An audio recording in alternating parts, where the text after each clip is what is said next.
नमस्कार, स्वराज एक्सप्रेस के खास प्रोग्राम जनता मांगे जवाब में आपका स्वागत है और मैं हूं निर्मल सिंह। मौजूदा दौर में जंग का मैदान हो या सत्ता की राजनीति, सभी जगह जीत और मंजिल तक पहुंचने में युवाओं का रुख अहम भूमिका निभाता है।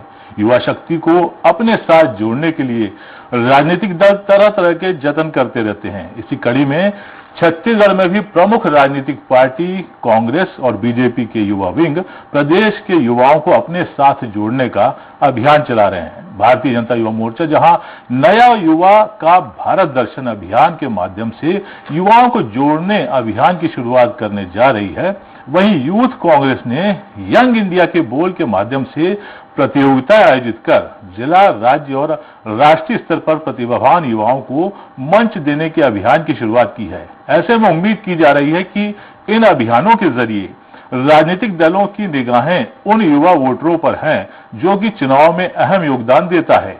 आज चर्चा यूथ के इसी यकीन पर।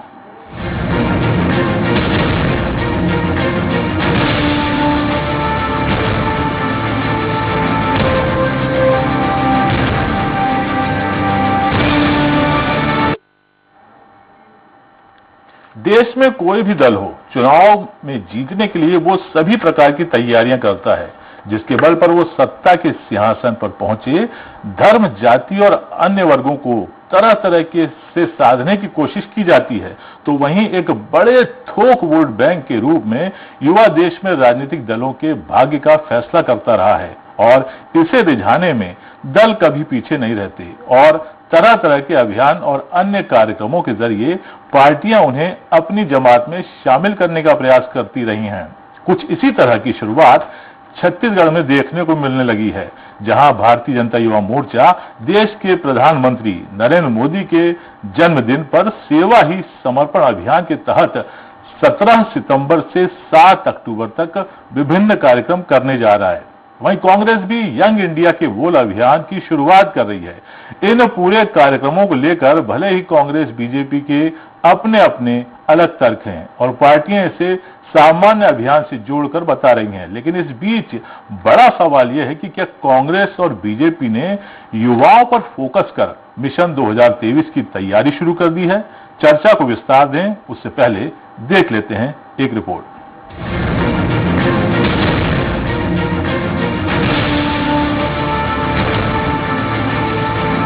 राजधानी रायपुर में प्रदेश युवा कांग्रेस ने भाषण प्रतियोगिता यंग इंडिया के बोल लॉन्च कर इस अभियान की शुरुआत कर दी है।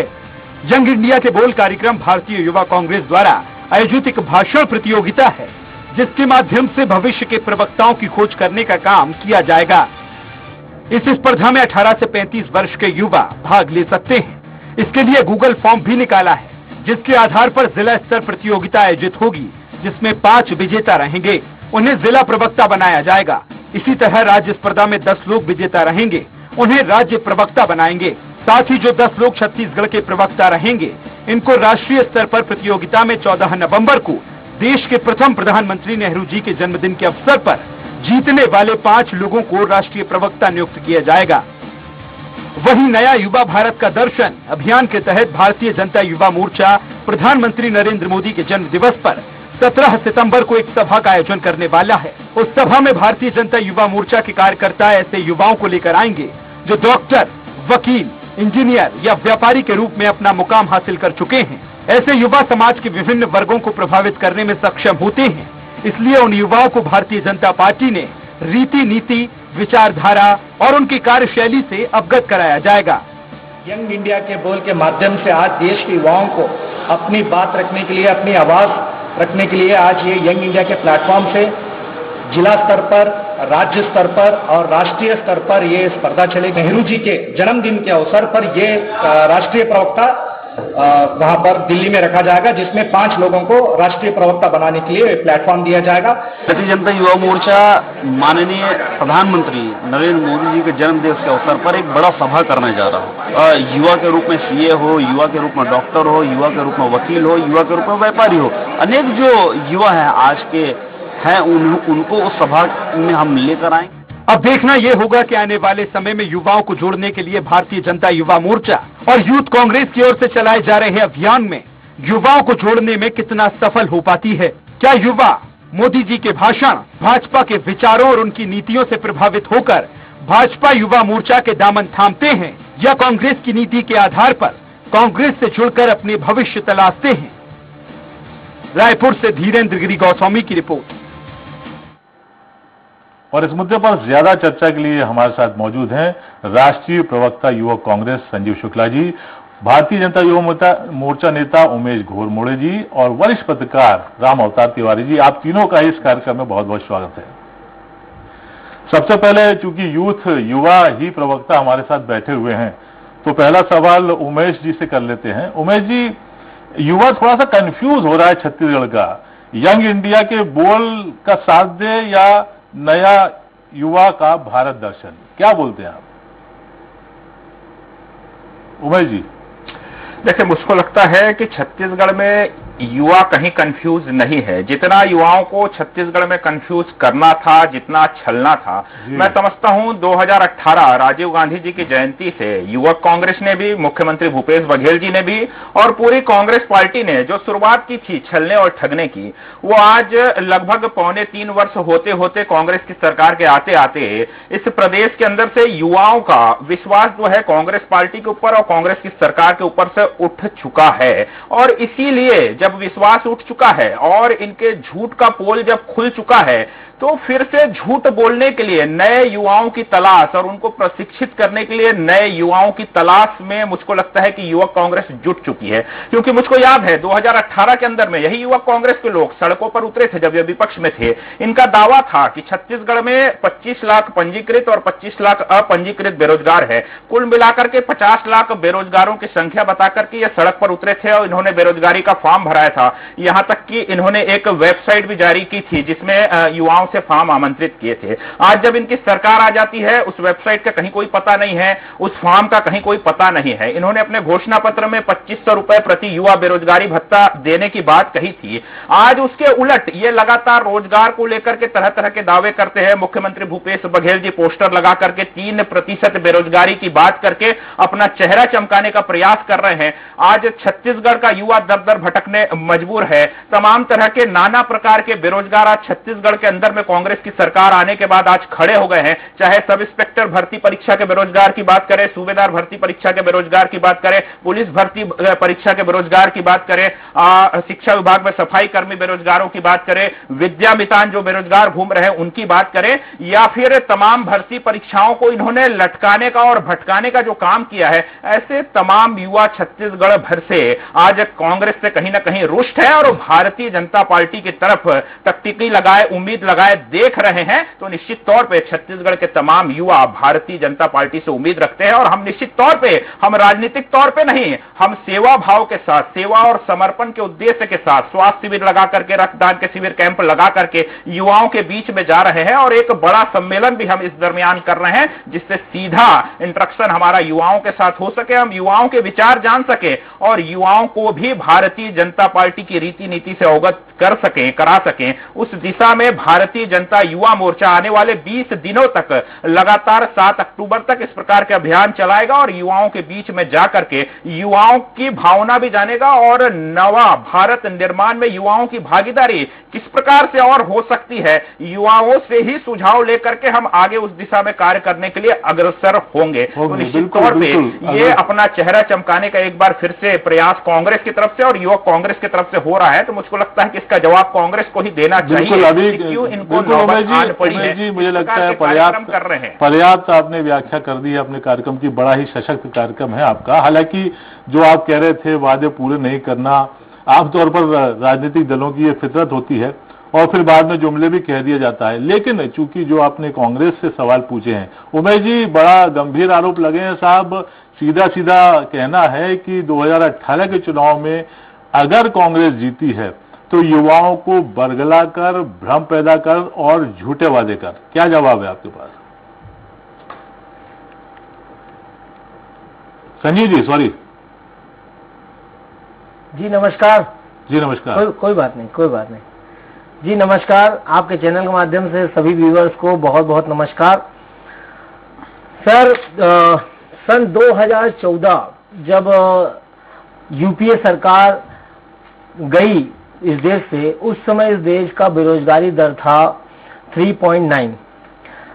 आज जब आप बेरोजगारी दर, हम नहीं, ये आंकड़ा मैं जारी नहीं करता, कांग्रेस पार्टी जारी नहीं करती, CMIE जारी करती है, जो हमारे इस देश के इकोनॉमिक को मॉनिटरिंग करने का काम करती है। CMIE, ILO, ISO, ये सारी विभिन्न संस्थाएं हैं, केंद्रीय सांख्यिकी कार्यालय, ये सारी इस बात की पुष्टि करते हैं कि हाँ, आज भारत देश अपने सर्वोच्च बेरोजगारी के स्थान पर है, बेरोजगारी के मामले में अपने सर्वोच्च स्थान पर है।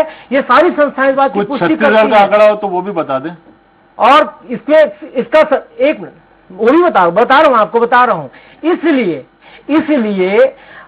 मैं ये कह सकता हूं, और इस देश के युवा ये कह रहे हैं कि नरेंद्र मोदी जी, जो कि इस देश में सरकार बनाने में सफल हुए, एक जुमला उन्होंने पढ़ा था कि हर साल 2 करोड़ लोगों को रोजगार दूंगा, तो 2 करोड़ लोगों को रोजगार तो देना की दूर की बात है, उल्टे हर साल 1 करोड़ रोजगार उन्होंने छीन लिए। उसके बाद अब यह देश आज ये कह रहा है कि मोदी जी के आने के बाद यदि इस देश के युवाओं को कुछ हाथ में आया है तो वो है बेरोजगारी। इसलिए इस देश का युवा आने वाली 17 सितंबर को, जो कि माननीय प्रधानमंत्री जी का जन्मदिन भी है, उस दिन इस देश का युवा बेरोजगार दिवस के रूप में बनाने जा रहा है इस दिन को। काउंटर इससे बड़ी दुर्भाग्य की बात और क्या होगी। और अब आपको मैं छत्तीसगढ़ की बात बता दूं, छत्तीसगढ़ में जब रमन सिंह जी का कुशासन रहा, 15 साल का कुशासन रहा, उस समय यहां पर बेरोजगारी दर 7.9 था, और आज इस 2.5 साल की भूपेश बघेल जी की स्वर्णिम सरकार ने उस प्रतिशत को गिरा करके 3% लाया है। 3, जब 2.5 साल में सोचिए इतने काम हुए हैं। इसलिए इस दावे के साथ मैं कह सकता हूं कि इस देश का युवा आज मोदी जी से नाराज है। और याद बात आप छत्तीसगढ़ की करेंगे तो छत्तीसगढ़ में तो भाजयुमो वालों को उनकी कार्यकारिणी पूरा करने के लिए लोग नहीं मिल रहे थे। बीच में आपने देखा होगा, आपके चैनल में भी चली होगी ये खबर, इनकी प्रभारी इनको डांट के जाते हैं, 3-3 बार इनकी प्रभारी का अल्टीमेटम आता है, लेकिन इनको 35 वर्ष के नीचे के युवा ही नहीं मिल रहे थे इनको। इसलिए आज ये ढूंढने निकले हैं इस प्रदेश में वकील, डॉक्टर, इंजीनियर। लेकिन मैं आपको बता दूं कि नरेंद्र मोदी जी के कार्यकाल में ये तीनों वर्ग इतने परेशान थे कि ये तीनों वर्ग इनको दूर से दूर नहीं मिलने वाले। और अच्छी बात यह है रामोतार जी की 2 युवा प्रवक्ता ही हमारे साथ बैठे हैं, बल्कि यूं कहना चाहिए कि भावी नेता, बड़े दिग्गज नेता भी बन सकते हैं आगे चल के। इनसे भी सवाल जवाब कर लेते हैं। उमेश जी, देखिए, घूम फिर के बाद जब ये मंथन अब तक का जो चला है उसमें बेरोजगारी का मुद्दा बहुत छा के निकला है। और जैसा कि हमारे साथी संजीव जी ने अभी बताया कि रमन सरकार में क्या थी बेरोजगारी की दर, और भूपेश सरकार के मात्र 2.5 साल के कार्यकाल में कितनी कम हुई है। जी उमेश जी। देखिए, निश्चित तौर पे आपने जो सवाल किया, इन आपके सवाल के बीच में और आदरणीय रामोतार जी जब बोल रहे थे उसमें एक महत्वपूर्ण बात निकल करके आई, शिक्षा और स्किल। अगर इस विषय पर मैं बात करूं तो बीते 2.25 वर्षों के अंदर में एक युवा होने के नाते, अगर मैं राजनीति से भी अपने आप को अलग रख के अगर मैं बात करूं तो छत्तीसगढ़ के परिदृश्य में बड़ा दुख होता है मुझको। अभी हाल ही में एक रिपोर्ट आई है हायर एजुकेशन डिपार्टमेंट की यूनिवर्सिटी के मामले में, जो रैंकिंग छत्तीसगढ़ के तमाम यूनिवर्सिटी को लेकर के आई है, 150 के पार, 200 के पार जो रैंकिंग निकल करके छत्तीसगढ़ के इन तमाम यूनिवर्सिटियों की निकल करके आई है, उससे समझा जा सकता है कि शिक्षा को लेकर के छत्तीसगढ़ की सरकार कितनी गंभीर है। यदि हायर एजुकेशन डिपार्टमेंट के बजट को अगर आप गंभीरता से देखेंगे तो आपको अंदाजा लग जाएगा कि छत्तीसगढ़ की सरकार शिक्षा के क्षेत्र में, उच्च शिक्षा के क्षेत्र में कितनी उदासीन यहां पर नजर आ रही है। अगर हम उच्च शिक्षा के क्षेत्र में ही अगर हम बात करें तो निश्चित तौर पे इसमें बजट के साथ उमेश जी रोकना चाहूंगा, माफी चाहूंगा। शिक्षा की बात आप कर रहे हैं, प्राथमिक शिक्षा की और उच्च शिक्षा की बात कर रहे हैं, हायर एजुकेशन की बात कर रहे हैं। सवाल यह है कि आदमी पढ़ लिख कर करेगा क्या जब उसको बेरोजगारी रहना है तो। और आप ये इस बात का भी क्या जवाब दे सकते हैं कि पिछले 15 सालों में आपकी सरकार कितनी बेरोजगारी दूर करने में कामयाब हुई है? क्योंकि अभी भी आपको प्रदेश के युवाओं की बेरोजगारी पर अफसोस हो रहा है, शिक्षा और स्वास्थ्य की बदहाली पर अफसोस हो रहा है। तो आखिर 15 साल आपने क्या किया? देखिए, निश्चित तौर पे आपने बहुत अच्छा सवाल किया और मैं उसी पे आ रहा हूं।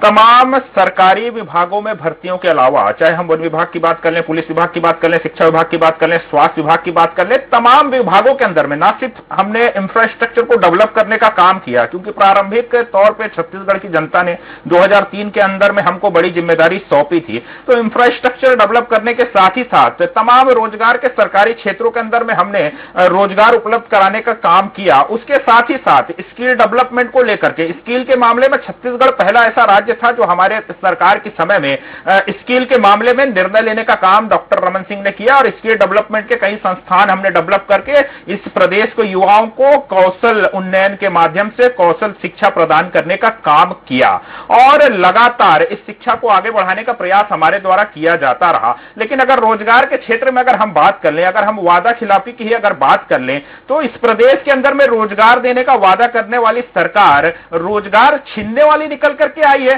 संजीव जी, क्या बात है भाई, बड़ा इंफ्रास्ट्रक्चर तैयार करके दिया था रमन सरकार ने 15 सालों में और अच्छी खासी बेरोजगारी जो है दूर करने के प्रयास किए थे। आप लोगों ने आखिर दर कम की तो की कैसे, ये समझ में नहीं आ रहा। संजीव भाई। सर देखिए, सर आप खुद बेरोजगारी के आंकड़े जब आप निकालेंगे रमन सिंह की सरकार में, जिसका उल्लेख अभी इन्होंने भी किया, उस बात की पुष्टि भी की इन्होंने कि रमन सिंह जी के कुशासन में 15 साल के कुशासन में 25 लाख रजिस्टर्ड और 25 लाख अनरजिस्टर्ड बेरोजगार थे। तो जब इसने देखिए उमेश भाई, आपने कहा था, मैं आपके बीच में नहीं बोल रहा, प्लीज मर्यादा में रहिए। डिबेट बहुत अच्छी चल रही है, कृपया करके एक करके बोले। मैं ये कह रहा हूं कि जब इतने ज्यादा इंफ्रास्ट्रक्चर आपने डेवलप किए थे, तो ये बेरोजगारी दर 7% कैसे हो गया? जब इतने ज्यादा काम हो रहे थे आपकी सरकार में, तो क्यों आउटसोर्सिंग की जरूरत पड़ गई आपको? क्यों आपके शिक्षा मंत्री ने विधानसभा के पटल पे कहा कि हाँ यहाँ पर उपयुक्त लोग नहीं? यार उमेश भाई प्लीज, मैं आपके बीच में नहीं बोला। क्यों आपके शिक्षा मंत्री ने विधानसभा में इस बात को एक्सेप्ट किया कि हाँ हम आउटसोर्सिंग कर रहे हैं और छत्तीसगढ़ में उपयुक्त लोग नहीं बैठे हैं? और दुर्भाग्य देखिए कि जब शिक्षा मंत्री ये वक्तव्य विधानसभा में दे रहे थे, उसी समय छत्तीसगढ़ के 1.5 लाख बीएड और डीएड के लोग बाहर धरने में बैठे हुए थे कि साहब हम पढ़ाने के लिए तैयार हैं, हमको लीजिए ना। लेकिन छत्तीसगढ़ के शिक्षा मंत्री को उस समय उनकी सुध नहीं आई थी, उस समय कांग्रेस पार्टी का साथ उनके साथ में था। और आज जब हमारी सरकार बनी तो हमने उनकी सुध ली, हमने 14,000 से ऊपर शिक्षकों की भर्ती करी, स्वास्थ्य विभाग में भर्ती किया। अभी ये कह रहे थे फेंकने फाकने और इंफ्रास्ट्रक्चर की बात कर रहे थे सर, मतलब फेंकने का तो रिकॉर्ड मोदी जी का कोई नहीं तोड़ सकता, ये तो पूरा सर्वज्ञ है ये। क्योंकि सर एक मिनट मैं कंप्लीट, प्लीज मुझे 10 सेकंड दीजिए, मुझे 10 सेकंड दीजिए ना सर, मुझे 10 सेकंड दीजिए। इस देश का कब होगी, इस देश का बजट, उमेश भाई मैं आपके बीच में नहीं बोला, प्लीज उमेश भाई 10 सेकंड। इस देश का बजट है 83 लाख कुछ रुपया, जो आर्थिक बजट है हमारा। लेकिन प्रधानमंत्री पिछले 3 साल से स्वतंत्रता दिवस के पावन पर्व पर फेंके जा रहे हैं कि मैं 100 लाख करोड़ दूंगा। अरे भाई जब 83 लाख 80 लाख करोड़ जब हमारे देश का बजट है, तो उससे ज्यादा कहाँ फेंक रहे हैं यार?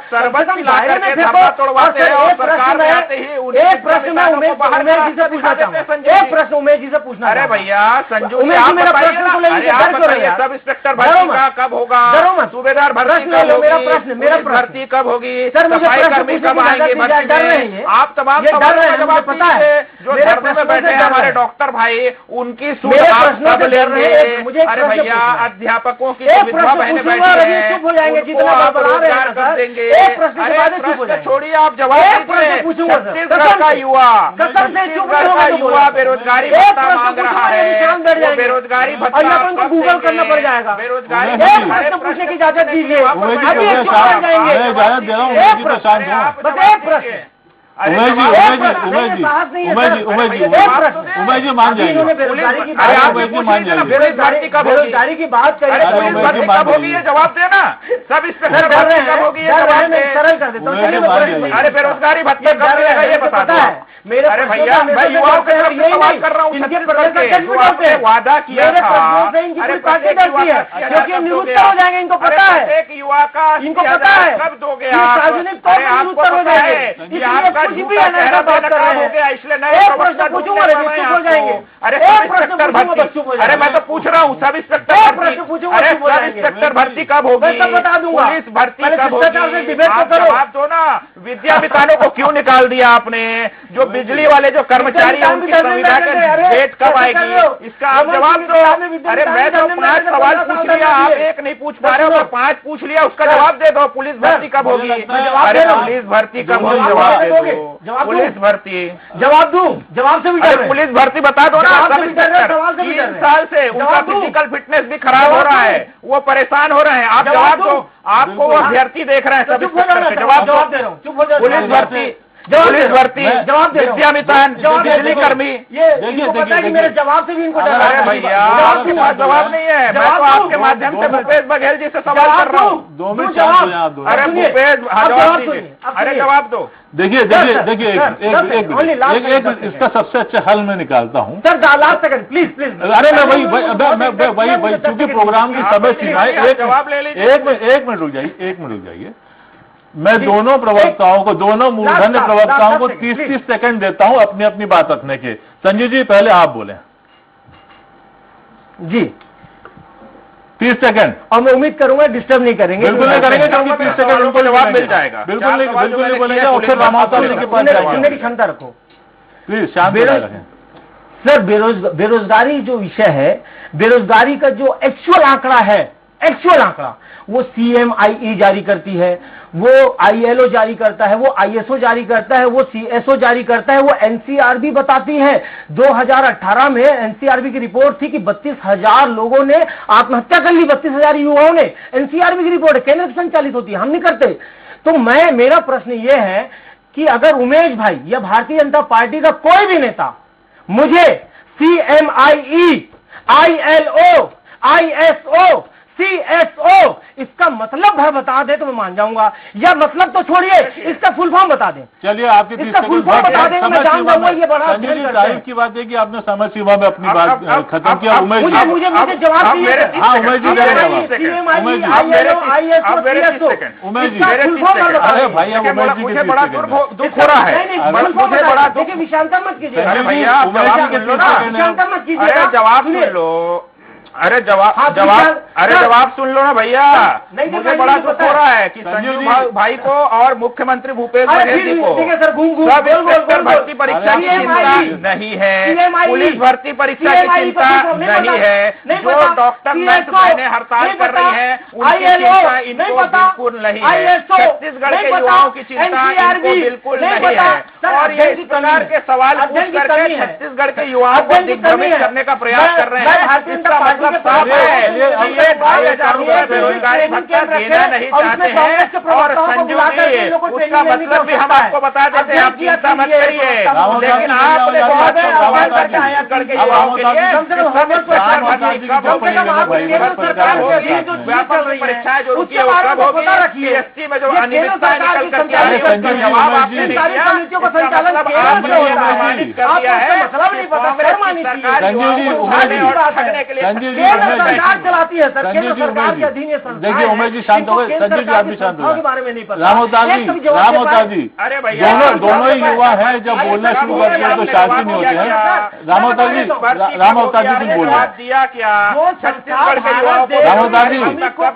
रामावतार जी क्या लगता है आपको, ये जो दोनों ही दल जो है युवाओं का राज छेड़ रहे हैं, तो क्या लगता है आपको? अब तक तो किसानों की चिंता थी, अब अचानक पिक्चर में युवा आ गए पॉलिटिकल, तो क्या स्टेप बाय स्टेप राजनीतिक दल जो है क्या चुनाव की तरफ बढ़ रहे हैं? मिशन 2023 कैसे प्रवक्ता है सर? 1 मिनट रामावतार जी बोल रहे हैं। अरे उस पर सवाल खड़ा हो रहा है, इसलिए नया ढूंढ के लाना। रामावतार जी चेहरा बेनकाब हो गया। रामावतार जी आप बोल रहे हैं अधीन ये संस्थाएं चल रही हैं और इनको पता ही नहीं है। 1 मिनट शांत हो जाइए। रामावतार जी प्लीज बोलिए। एक बात है, जो युवा है उनके सामने आज दोराहे पे खड़ा हुआ है जी। स्कूल कॉलेज बंद है, उद्योग बंद है जी, नई नौकरियां कम से कम होती जा रही हैं, कॉर्पोरेट सेक्टर कमजोर है, बाजार में लेवाली नहीं है, नए उत्पादन नहीं है। तो ऐसे समय जो युवा पढ़ लिख कर निकल रहे हैं जी, वो युवा के सामने एक गहन संकट आ गया है, क्योंकि हम लोग तो पढ़ लिख लिए, एक रास्ता तय कर लिए, उसमें आगे चल रहे हैं।